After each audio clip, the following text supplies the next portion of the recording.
Garden संवर्धन विकास संघाच्या वतीने 2553वी बौद्ध धम्म जयंती व गुरुपौर्णिमा शास्त्रीनगर येथील बुद्ध गार्डन येथे उत्साहात साजरी करण्यात आली।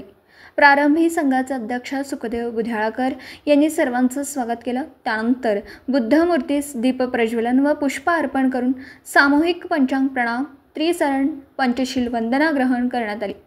त्यानंतर दैनिक मुक्तनायकचे संपादक देवदास बाणकर यांनी इसवी सन पूर्व 528 सालच्या आषाढ महिन्यातील आजच्या पौर्णिमेदिनी घडलेल्या बौद्ध धम्म स्थापना, धर्मचक्र प्रवर्तन व भिक्खू वर्षावास झालेल्या आरंभाची माहिती दिली। तसेच आजची पौर्णिमा ही खऱ्या अर्थाने बौद्धांची आहे, कारण बौद्ध धम्माच्या सांस्कृतिक इतिहासात आजची बौद्ध धम्म पौर्णिमा म्हणून ओळखली जाते। तेव्हा बौद्धांनी आजची पौर्णिमा मोठ्या प्रमाणात घरी साजरी केली पाहिजे, पण तसे दिसून येत नसल्याची खंतही त्यांनी व्यक्त केली आहे। अनिता दिलीप गवळी यांनी आजपासून सुरू होणाऱ्या वर्षावासांचे महत्त्व विशद केलं। यावेळी धम्मप्रसारक RS पांडे, दयानंद शेटगे, दिलीप गवळी, संजय मधाळे, संजय डोंगरे, TS कांबळे, शोभा बुध्याळकर, अशोक चंदनशिवे, सुरेश नागटे, कमल पांडे, उज्ज्वला चंदनशिवे, पूनम बाणकर, आम्रपाली नागटे, राजश्री मधाळे यांच्यासह असंख्य उपासक उपासिका यांची उपस्थिती होती। शेवटी धम्मपालन गाथाने कार्यक्रमाची सांगता झाली। त्याचबरोबर धम्मातील सण हेच धम्माचं प्राणवायू होत।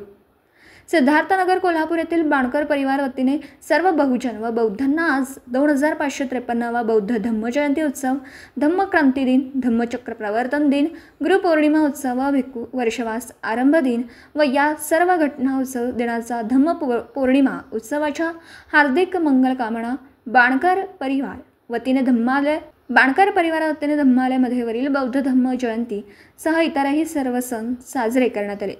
विजय असो, विजय असो। आज 2553वी धम्म जयंती या ठिकाणी शास्त्रीनगर बुद्ध गार्डन येथे साजरी होत आहे। मी या ठिकाणी सर्वांना आणि सर्व बौद्ध बांधव बहुजनांना या जयंतीच्या हार्दिक मंगलकामना व्यक्त करतो।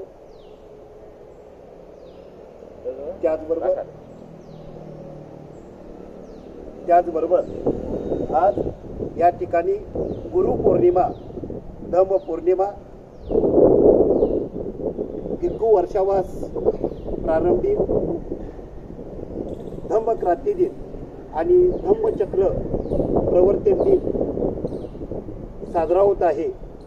तर मी सर्व या देशातल्या तमाम उपासक उपासिकांना या उत्सवाच्या मी हार्दिक मंगलकामना व्यक्त करतो।